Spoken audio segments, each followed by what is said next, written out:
শীতকালে বিছানা ছেড়ে উঠতে ভীষণই কষ্ট হয়, কিন্তু উঠতে তো হবেই যেহেতু বড়মশাই অফিসে যাবে।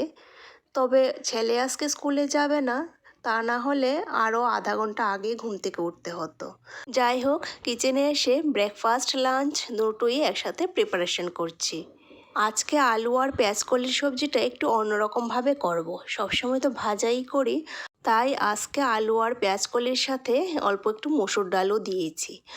আর মশলার মধ্যে দিয়েছি ভাজা জিরে গুঁড়ো, ধনে গুঁড়ো, কাঁচা লঙ্কা, রসুন, নুন, হলুদ আর একটু সর্ষের তেল।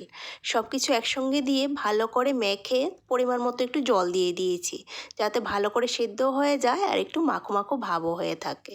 তারপর কড়াইটা ঢেকে মিডিয়াম আঁচে বসিয়ে দিলাম। বাস এখন এটা ধীরে ধীরে হতে থাকবে। আর এদিকে একটু ডিম সেদ্ধ বসিয়ে দিয়েছি, ব্রেকফাস্টে খেয়ে যাবে। এবার পরোটার জন্য রেডি করে নিচ্ছি।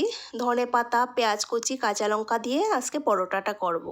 শীতকালে এই ফ্রেশ ধনে পাতার পরোটা না ভীষণই ভালো লাগে। ধনে পাতার স্মেলটা এত ভালো লাগে শীতকালে, এটা পরোটা হোক বা তরকারি হোক ভীষণই ভালো লাগে।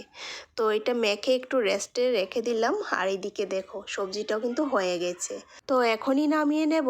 আর এটাতে তো আলু আছে, ঠান্ডা হলে আরও অনেকটাই কিন্তু শুকিয়ে যাবে। এখন যতটুকু ভিজে ভাব আছে, ঠান্ডা হয়ে গেলে আরও শুকিয়ে যাবে। যাই হোক, সবজি তো হয়ে গেছে, এখন পরোটাটা ভেজে বড়মশাইকে টিফিন বক্স প্যাক করে দিয়ে দিলাম।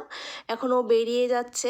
আর এখন না অনেকটা আগেই বেরিয়ে যায় অফিসের জন্য, কেন কি প্রচণ্ড কুয়াশা পড়ে, তো তার জন্য ধীরে ধীরে ড্রাইভিং করে যেতে হয়। ভীষণ কুয়াশা পড়ে, কিছুই দেখা যায় না বাইরে। শীতকালে কুয়াশা তো এমনিতে ভালো লাগে, কিন্তু যারা ড্রাইভিং করে তাদের জন্য ভীষণই কষ্ট হয়।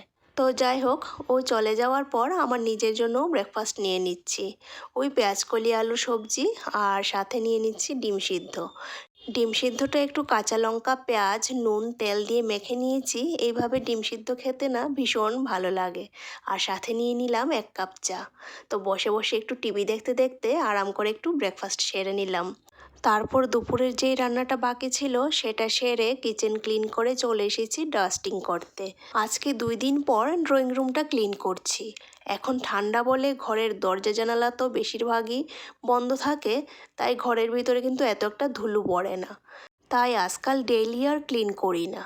তাহলে আজকের ভিডিওটা এই পর্যন্তই। তোমরা সবাই সুস্থ থেকো, ভালো থেকো। তোমাদের সাথে গল্প আবার হবে নতুন দিনে নতুন আরেকটা ভিডিওর সাথে। আর আজকের এই ভিডিওটা কীরকম লাগলো তা কমেন্টে অবশ্যই জানিও। ভালো লাগলে প্লিজ একটা লাইক করো। বাই।